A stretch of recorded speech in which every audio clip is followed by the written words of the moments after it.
Barragán, dirigente histórico de la CTA y partícipe como actor central en el proceso de la Cumbre de las Américas y de la Cumbre de los Pueblos en el 2005, un poco retomando los distintos reportajes que venimos haciendo en la reconstrucción a partir de los actores, de quienes participaron de ese proceso. Así que lo que te pediríamos para arrancar es que nos cuente cómo llegaste o cómo te llegó la noticia, la información de que en 2005 en Mar del Plata se iba a hacer la Cumbre de las Américas y cómo se configuró la organización de la Cumbre de los Pueblos. En ese momento yo era secretario administrativo de la CTA de los Trabajadores, del Consejo Nacional de la CTA de los Trabajadores, después de haber sido durante 12 años secretario general de ATE en Mar del Plata y de la CTA. Por lo tanto, veníamos discutiendo, tanto con la CTA nacional como provincial y con la local, el desarrollo de un proceso que para nosotros era un proceso novedoso, pero que venía de una larga construcción que se había producido y desde la cual la CTA había sido un protagonista fundamental. La salida de la dictadura, la democracia fallida con un buen intento a partir de Raúl Alfonsín, nos había llevado a la crisis profunda del menemismo y después a la crisis que deriva en el 2001 en la caída de la Rúa, con el consiguiente descalabro de todo el esquema democrático que existía en la Argentina. La aparición de Néstor Kirchner fue algo que nos fue sorprendiendo día a día, pero que a diferencia de otros relatos, nosotros entendemos que era la consecuencia directa.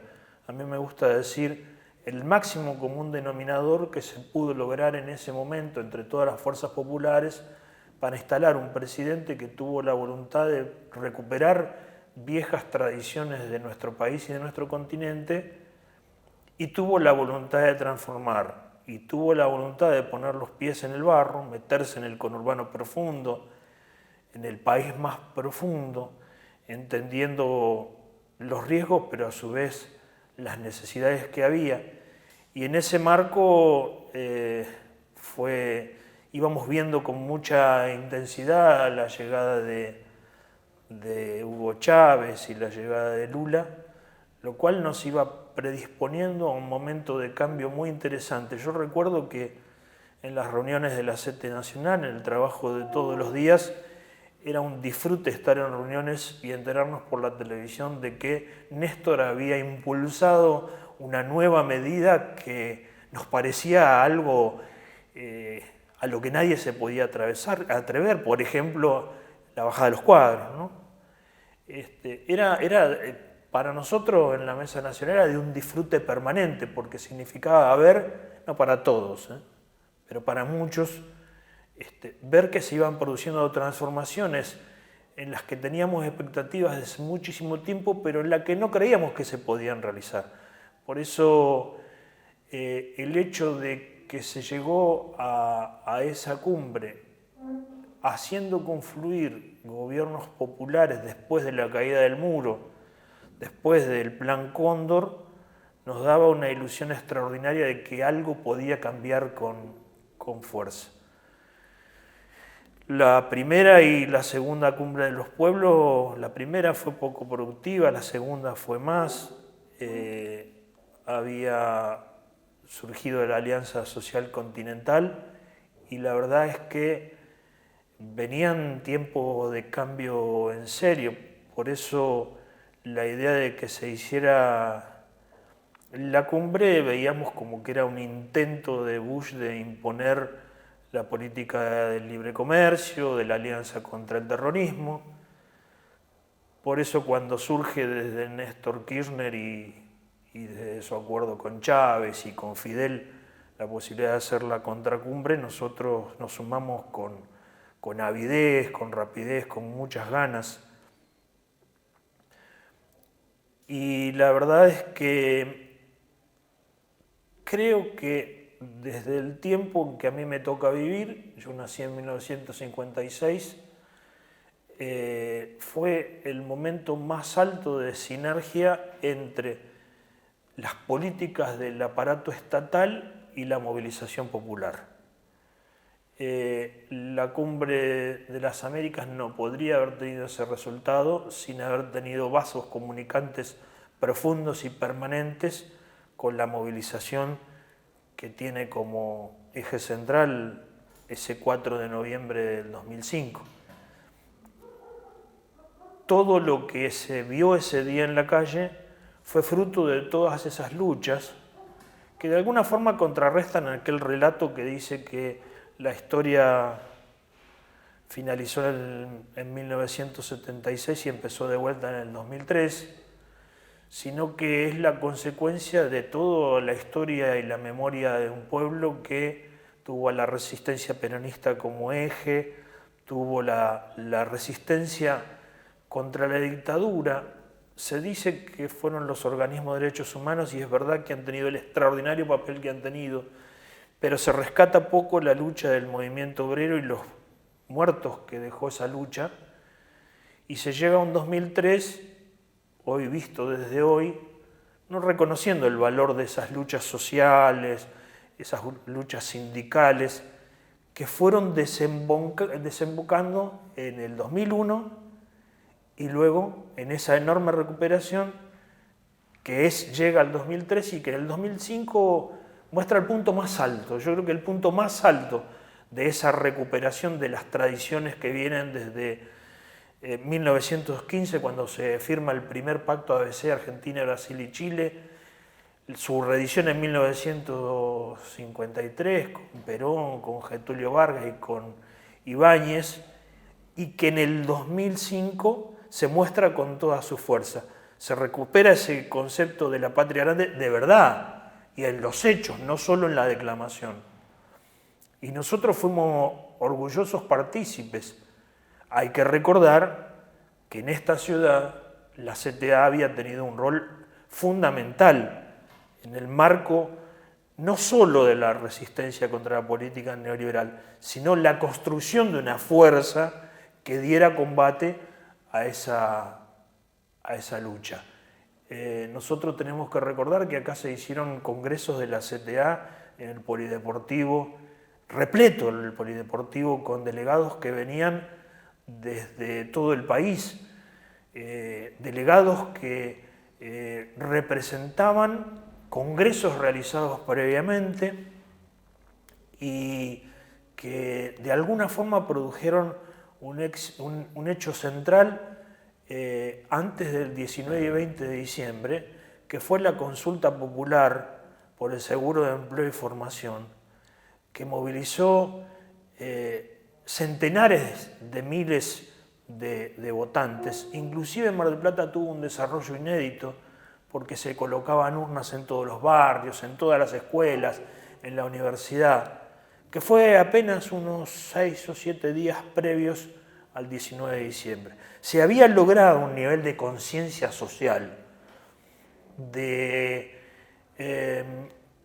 entendimiento de que se había construido una fuerza popular que había surgido de las ollas populares. Ustedes recordarán las ollas populares de fines del 90, del 2001.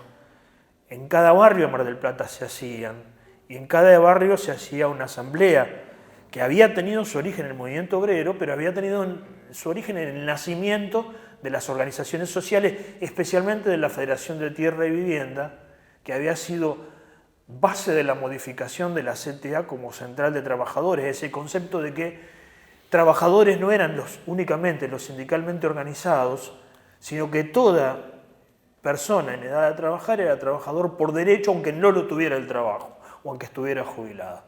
Eso produjo una movilización extraordinaria que generó las bases para que primero llegara Néstor, primero para que se produjera la crisis del 2001, segundo para que llegara Néstor al gobierno y tercero para que, insisto, se produjera este 4 de noviembre del 2005 como el punto más alto de esa confluencia entre la movilización popular y el accionar del gobierno argentino y de los gobiernos de Latinoamérica que también venían con los mismos esquemas de movilización popular.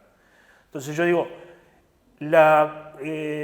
la cumbre de los pueblos, el no al ALCA, no surgió solo por la voluntad de los presidentes de ese momento, de Néstor, de Chávez, de Lula y de Fidel, sino por los procesos que se habían generado con ellos, impulsados por ellos, encabezados por ellos, pero centralmente desde los pueblos.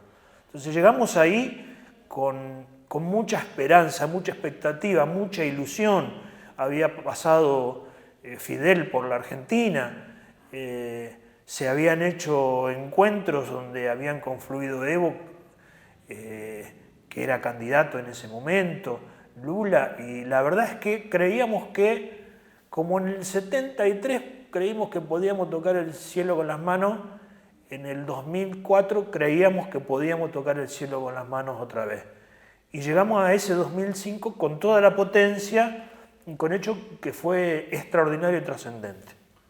Daniel, te hago una consulta. Vos, a lo largo de tu relato, mencionaste 4 veces a Fidel dándole a Cuba una centralidad que en la parte oficial no aparece y que nos cuesta mucho recuperar, porque si bien hay una expresión o hay una idea en el imaginario colectivo que Cuba y Fidel estuvieron presentes en la Cumbre de los Pueblos, no hay un registro histórico o no hay documentos que avalen eso. ¿Cómo parte tu seguridad, más allá de lo que vos, para decir la injerencia que tuvo Cuba en este proceso? Había cubanos dando vuelta. Pero además, un solo hecho. El cantante central del acto final fue Silvio Rodríguez. Silvio Rodríguez nunca hubiera podido venir a cantar a la Argentina sin el aval de Fidel. Pero además, obviamente, la movilización que se generó, hubo 1000 colectivos, 1000 ómnibus que venían desde Jujuy o desde la Patagonia. No había forma de financiar eso de otra manera. Pero además, Cuba venía de alguna forma estableciendo acuerdos previos, la construcción del ALBA venía siendo un desarrollo extraordinario. O sea, la presencia de Cuba es constante en todo este trabajo y sin la presencia de Cuba no se podría haber realizado esto. Después la importancia de Venezuela, obviamente, ¿no? Que estaba en profundo avance, que también tuvo enorme trascendencia y presencia en los últimos días en cuanto al organizativo. Creo que ahí confluye, o sea, son esos momentos únicos, la tormenta perfecta, para este lado, por suerte, ¿no? Que no se podría haber dado nunca más en la historia y que confluyó en ese momento en que quizás los que lo vivimos en ese momento no le dimos la total dimensión de lo que eso fue y seguramente después tampoco, porque de alguna forma el devenir político que siguió la descafeinó.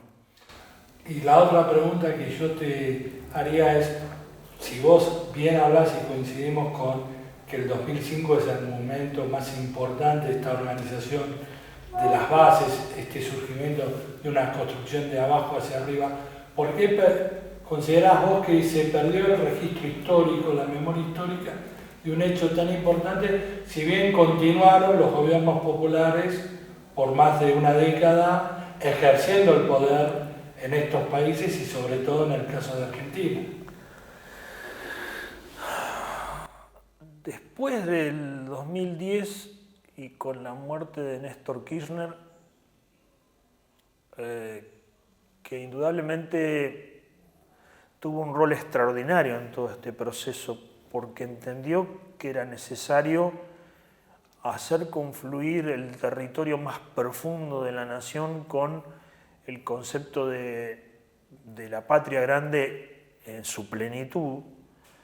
El concepto de la patria grande despacito fue borrándose, más allá de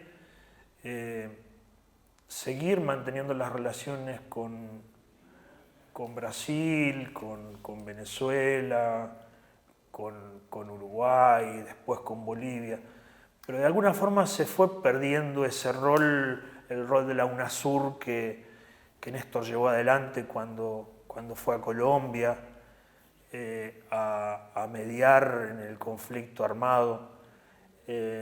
Lamentablemente la muerte de Néstor marcó de alguna manera un cambio de prácticas de parte del campo popular, que de alguna forma se metió más hacia adentro del país, se metió más hacia las disputas culturales que había que hacerle y que eran necesarias, pero que de alguna forma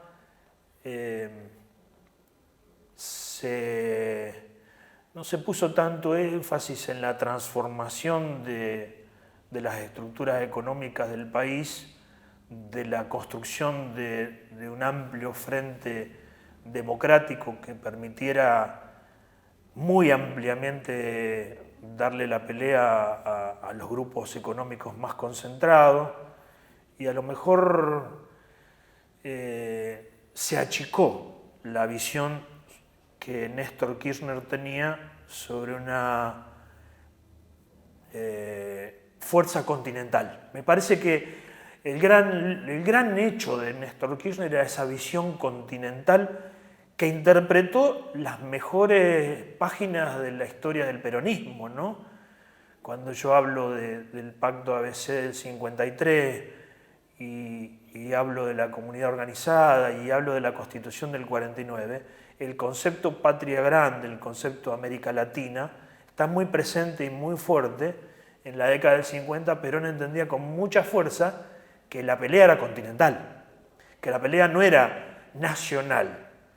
Y yo creo que la tremenda desaparición de Néstor Kirchner marca esa reducción de esa visión continental para convertirla en una visión más local y después más reducida a la disputa del aparato de la democracia liberal, entiéndase como el juego electoral, descuidando de alguna manera la construcción popular que Néstor había llevado como práctica permanente, que permitió, por ejemplo, plantear la construcción de la transversalidad, animando a hacer lo que, bueno, de alguna forma había esbozado Raúl Alfonsín, que después no pudo hacer cuando planteaba el tercer movimiento histórico.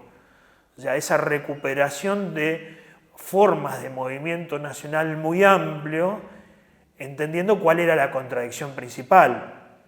La contradicción principal de imperio o nación, que en esos tiempos de Néstor y en estos tiempos de ahora es grupos económicos, globalización, contra los campos populares y continentales.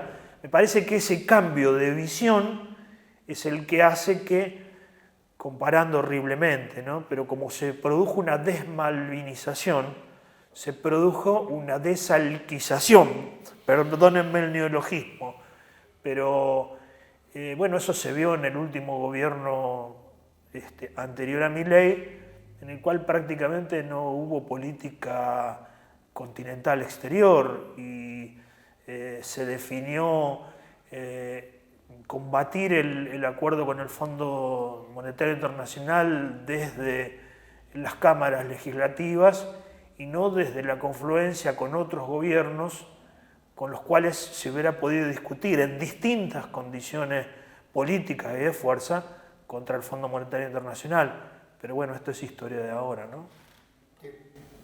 Planteo en el 2004-2005 las distintas organizaciones. En primera instancia nosotros llegamos con la idea de que había habido dos organizaciones, o sea, la cumbre oficial y la contracumbre. A medida que vamos avanzando encontramos que hay como un desprendimiento de esa segunda parte en lo que es la organización del Tren del Alba y una serie de cuestiones. Y hay una cuarta que se nos aparece a partir de esto, de un sector que se desprende de eso y va a confrontar con la policía en la calle Colón. ¿Vos qué experiencia tenés? O sea, ¿cuáles fueron tus roles en cada uno de esos sectores? ¿O qué nos podés decir sobre esa división que otros entrevistados nos han hecho? Nosotros desde la CTA Nacional y de la CTA IATE de la provincia de Buenos Aires teníamos mucho que ver en el tema de la movilización desde todo el país para llegar a Mar del Plata. Fundamentalmente desde la estructura del CTA y en el acuerdo con otras organizaciones existentes en ese momento. Está claro que mientras se iba conformando esa organización, que tuvo toda una extraordinaria logística, porque movilizar mil colectivos desde todo el país, primero significó una extraordinaria inversión económica, pero además también toda una estructura hotelera, toda una estructura de alojamiento, que la verdad es que estuvo perfectamente organizada. El Tren del Alba fue obviamente todo un hallazgo simbólico y extraordinario encabezado por Maradona, que obviamente tuvo un desarrollo muy puntual y que de alguna forma se convirtió en hecho central, porque trascendió más la llegada del tren que el funcionamiento de todas las comisiones que funcionaron, que fue extraordinario y masivo. Este complejo universitario fue sede de muchas de esas comisiones, pero el Estadio Mundialista también lo fue, y algunas escuelas. Los debates que se hicieron fueron extraordinariamente ricos y muy bien coordinados. Y la marcha fue un hecho inédito por su magnitud. Si bien en Mar del Plata se venían realizando marchas enormemente multitudinarias de marplatenses, este hecho fue algo que seguramente cualquier persona de nuestra edad o algunos años menos puede recordar. El desprendimiento hacia Colón obviamente no estaba a nuestro alcance, nosotros no teníamos conocimiento de eso. Cómo se realizó, las consecuencias y lo que pasó marcan que difícilmente ello haya sido un hecho aislado, originado por una pequeña organización marplatense, que era notoria en Mar del Plata, pero que no tenía la capacidad de generar un hecho de tanta trascendencia y tanto impacto como fue el incendio en la puerta del banco en la calle Colón. Habla también de que, obviamente, el discurso era: se me quema la Argentina, se me quema Mar del Plata. Es muy difícil pensar que ese hecho haya sido un hecho aislado, generado por uno, dos o tres dirigentes. Y las detenciones que no fueron, marca que de alguna forma, como mínimo, había un conocimiento de que eso iba a pasar. Ahora, vos dijiste en un momento: se me quema Mar del Plata, se me quema la Argentina. ¿Quién dijo esa frase? Néstor. Néstor. Claro. O sea, yo no lo escuché. No, pero Néstor lo dijo en la... Esa era la idea, no lo dijo oficialmente, pero la idea era mostrar eso, que si firmábamos eso se iba a prender fuego todo. Y de hecho fue un fuego simbólico. Por ahí a nosotros nos costó entenderlo en esos días, porque había sido tan trabajada la organización que un hecho que parecía extemporáneo, nos costó entenderlo. Yo hablaba los otros días con Pedro y digo: che, Pedro, ¿vos pensás también que fue...? Sí, obviamente. Una pregunta, o retomando, ese trabajo tan rico y productivo que generó la Cumbre de los Pueblos con las distintas comisiones, todo, ¿quedó algún registro, algo, o se perdió todo? No, eso todo se perdió. ¿Y vos por qué atribuís que eso se perdió y no hubo una lógica de mantenerlo como un documento para las generaciones por venir? Porque era una manera de demostrar la movilización. A ver, yo me puedo equivocar, En el devenir de lo que se estaba construyendo, la CTA tenía un rol central. Pero en el 2004 ya se había iniciado un debate muy profundo dentro de la central. Cuando Víctor se sube al barco con Lula y con Néstor en el sur, Néstor le plantea a Víctor ser eje central de la construcción de lo nuevo. De Genaro. Sí. Víctor no acepta eso. Por eso, yo lo digo desde lo estatal que soy, Néstor se ve obligado después a acordar con Andrés Rodríguez y UPCN, porque Víctor no quiso. Yo en ese tiempo hablaba mucho con Víctor, yo lo adoré a Víctor, lo quise mucho, lo amé a Víctor. Víctor fue pilar en todo. Cuando muere Germán, Víctor cambia, Germán Abdala. Y Víctor no soportó que Néstor fuera el elegido. Esto nunca se lo he dicho a él, pero él no soportó que Néstor fuera el elegido porque él quería para él ese lugar. Él se imaginaba en ese lugar histórico. Y es entonces cuando decide enfrentarse a Néstor y termina acompañando la 125. Las paradojas de hoy es que es concejal de Unión por la Patria.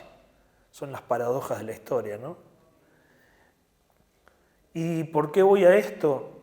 Porque creo que ese proceso de fractura de la CTA, que era eje central en ese momento, fue produciendo eso de que la CTA, después de los trabajadores, es decir, Hugo Yasky, no quisiera quedar tan pegado a Néstor para no acelerar la fractura y que Víctor pretendiera ponerlo a Néstor en el lugar de es más de lo mismo. Entonces yo creo que ese complejo entramado de ese momento produce que la central, que tenía sus centros de estudios, que había participado profundamente en la organización, se desentendiera de darle continuidad a todo eso. Yo creo que la cumbre fue el punto más alto de la CTA y ahí comenzó el declive acelerado. Y que en ese declive acelerado se perdió todo esto. Más allá de que a Néstor no le importaban los resultados de las reuniones de la contracumbre, sino haber logrado lo extraordinario que se logró, que fue la caída del ALCA. O sea, Néstor dejó hacer las comisiones, pero no fue el impulsor. Los impulsores éramos nosotros. Y yo creo que fue un problema nuestro de la central y de todo lo que giraba alrededor de la central, que hasta ese momento era mucho. Después la central, al dividirse, ya queda esterilizado e incorporado al aparato electoral. Y en el momento que queda incorporado al aparato electoral, pierde perspectiva transformadora. ¿Hubo conexiones entre la cumbre de los pueblos y la cumbre oficial? ¿Hubo articuladores que podían tener acceso a los dos mundos, por llamarlo de alguna manera? Recién dijiste un nombre. Fournier. ¿Y cuál era el rol? ¿Se juntaba con ustedes? ¿No? Conmigo no, obviamente. No, pero digo con la sí, central. claro. ¿Y quién era Fournier? Porque nos cuesta mucho encontrar. Fournier era un funcionario de segunda línea de la Cancillería, con un pasado de militancia en organizaciones armadas, con pasado por Cuba, un cuadro extraordinario. Un cuadro extraordinario que podía entrar a todos los mundos. Podía entrar al palacio y podía entrar a la villa. Y podía juntarse con los estadistas y con el Chacho. Esto no está haciendo, ¿no? No. No, pero es interesante porque vuelve a aparecer Cuba. Sí, un claro. militante que tuvo. Sí, claro. ¿Y Sí, de la vida de Fournier se sabe algo? No, yo no sé más nada. Nosotros lo rastreamos hasta que Cristina, la presidenta, en el 2013 le pide la renuncia y él la convalida, ¿no? Yo insisto que hay cambios de óptica y que esos cambios de óptica generaron eso. Aparece el nombre de Luis en varios momentos, como organizador de la... Luis Delía, Miguel Bonazo, Fournier y no sé quién más van a Cuba. van a Cuba y allá acuerdan cómo se va a desarrollar. A la cumbre de los pueblos. Sí.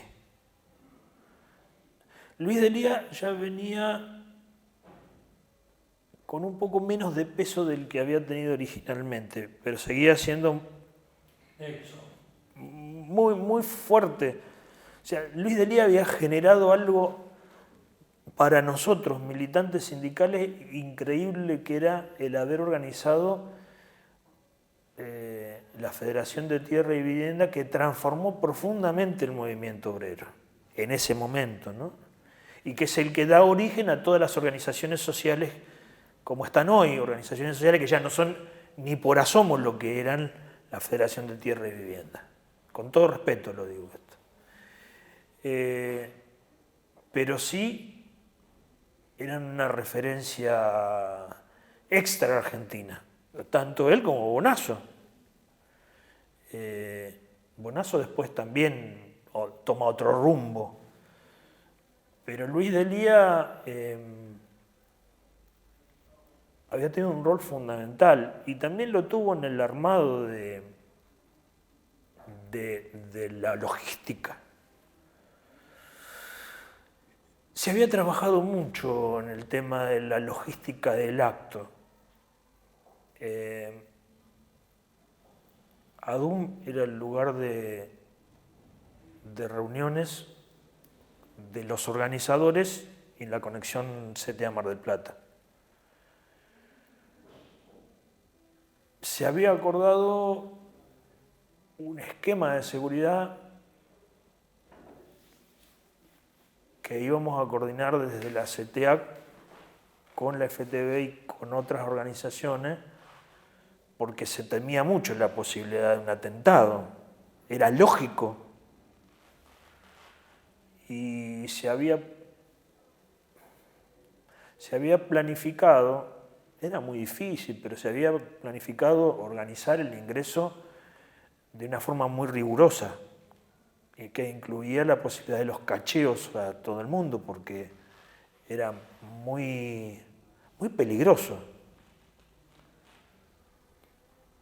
Para mí fue muy decepcionante cuando llega la movilización, no sé si esto es bueno decirlo, pero llega la movilización al Estadio Mundialista y el estadio está cerrado.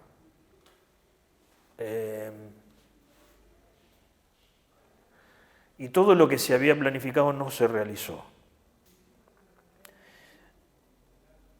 A nosotros nos sorprendió, porque la verdad es que realmente habíamos tomado la dimensión de los riesgos que tenía una movilización de ese tipo, y con la presencia de los extraordinarios personajes que estaban ahí, empezando por Hugo Chávez.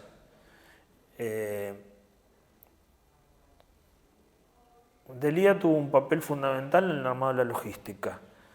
No sé después cómo fue el ingreso al estadio, porque no fue lo que se había planificado. Y eso fue un momento de riesgo muy importante, que por suerte después no se comprobó que no había ese riesgo, y que la multitudinaria presencia de tantos manifestantes eliminaron esa posibilidad. Pero fue una acción muy riesgosa. Y volviendo a Delia, él había cumplido un rol muy importante en todo el tema de la logística y el armado. Desde la visita a Cuba y la vuelta y el armado posterior. En estos 19 años, ¿cuál es tu memoria histórica de todo el proceso? Parte la has relatado de cómo llegamos al 2005 y lo posterior, pero tu vivencia, ¿qué es lo que te dejó el 2005? Aparte de momentos importantes y decepciones que se fueron profundizando con el tiempo. Una memoria histórica extraordinaria, porque, insisto, fue el punto más alto de todo un proceso de construcción, de movilización y de organización que ahí se derivó. A mí personalmente me queda la memoria extraordinaria de todo lo que se hizo,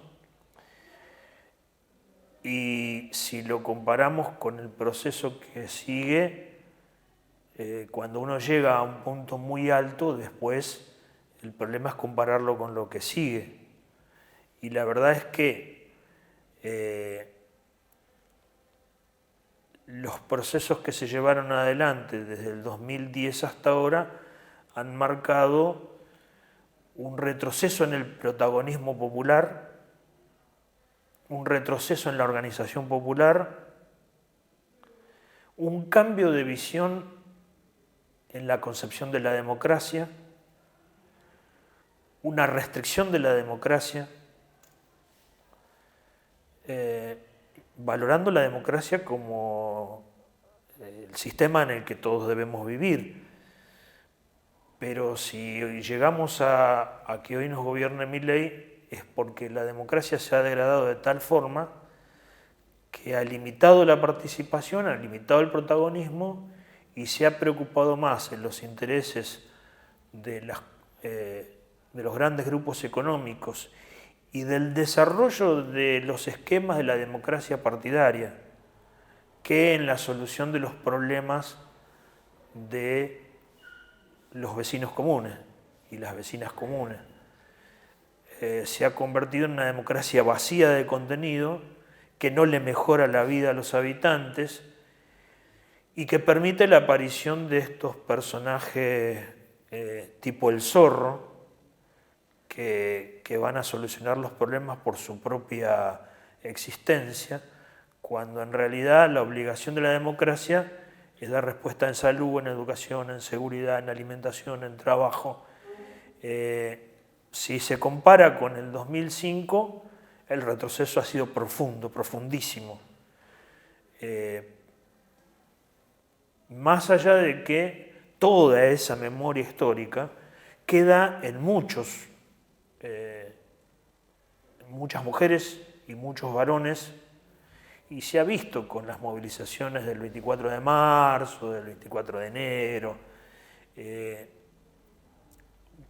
Comentamos con algunos compañeros, si todo eso que se ve en la calle hoy tuviese un proyecto común, sintetizara una visión común de país, de provincia y de ciudad, seríamos invencibles. Eso no se ha producido. La política de alguna forma se profesionalizó y el vecino y la vecina común tienen escasísimo acceso a palacio. La calle y el palacio están muy distantes. Por eso cuando hablamos del 2005 y de la Cumbre de los Pueblos, hablamos de una sinergia perfecta entre el palacio y la calle. Digo palacio como las estructuras políticas democráticamente elegidas. Ese momento de cumbre hoy está muy degradado y es necesaria una recuperación. Lo bueno que nos queda es esa memoria histórica. Para nosotros los que tenemos 60 y pico de años, las luchas de la resistencia peronista marcaron todo nuestro desarrollo como personas. Quizá para los más jóvenes, el periodo del 2003 al 2010 y la cumbre del 2005 marquen también una memoria histórica, como fue la resistencia contra la dictadura militar, ¿no? Son hitos de trascendencia. Es necesario recuperar esas memorias históricas, esas memorias están, pero hay que darle a esa memoria histórica un peso mayor para que el accionar político no sea solamente pelearse por una concejalía, una diputación, o una gobernación, o un puesto presidencial, sino por disputar el modelo de ciudad, el modelo de provincia, el modelo de nación y el modelo de continente. Sin esa convicción, simplemente vamos a trabajar para ver quién sale concejal en las próximas elecciones, y eso es degradar la política, la participación y la democracia. recuperar la visión continental. En realidad, la caída del muro de Berlín fue una catástrofe, porque más allá de los problemas que tuvo el socialismo real, era una visión alternativa. Hoy podemos ver con cierta esperanza el crecimiento de una propuesta como los BRICS, por ejemplo, de la aparición de China y Rusia como potencias alternativas, el fin de esa unipolaridad. Yo creo que el problema más serio de nuestro último gobierno, el anterior a Milei, fue que perdió la perspectiva de estar en el mundo, y no digo en el mundo integrado en función de los intereses de los grupos económicos, en un mundo de un campo popular mundial, no sé si vale esa expresión, que permita ser una alternativa al modelo hegemónico que ya no es de los Estados Unidos, sino de los grupos económicos transnacionales y multinacionales que son casi un poder mundial. Y creo que el gran pecado fue no haber tenido esa visión y haber reducido la inserción de nuestro país en un mundo distinto, multipolar, en un continente diverso, y reducirlo a la disputa por una subsecretaría, una dirección provincial o una concejalía. El haber reducido de tal manera la política hace que no tengamos horizonte. Lo grande del general Perón era que él planteaba el universalismo, él planteaba el continentalismo en el 50 y decía, si en el 2000 no estamos unidos estaremos dominados. Se había adelantado 50 años. Bueno, nosotros hemos retrocedido bastante más. Sí, un poco lo que estás planteando, también uno como conclusión puede sacar que nadie de los que participó en la conformación de esta potencialidad que tuvo la Cumbre de los Pueblos ocupa un rol destacado dentro de la estructura política en la actualidad. O sea, sacando al canciller en ese momento, Tajana, nadie quedó dentro de la estructura de los gobiernos populares, ni acá, ni en Venezuela, ni en Brasil. En realidad, lamentablemente, se ha producido un retroceso. Sobre esto trabaja mucho Álvaro García Linera. Y dice, nosotros en la primera oleada popular vinimos a transformar y esta segunda oleada popular vino a administrar. Lo dice con claridad y la verdad es que eso es así. Por lo tanto, los transformadores no siempre están después como administradores, porque son dos cosas distintas. El problema es perder esa voluntad de transformación y de cambio, porque para administrar se administra lo que ya está y lo que está es muy poco. Y lamentablemente lo que está va a ser cada vez menos, porque lo que está es lo que han definido las grandes corporaciones transnacionales y sus organismos como el Fondo Monetario y el Banco Mundial. Esto no elimina la buena voluntad de muchísima militancia y de mucha dirigencia que tiene ganas, que quiere, pero que no puede o que no sabe y bueno, también puede ser.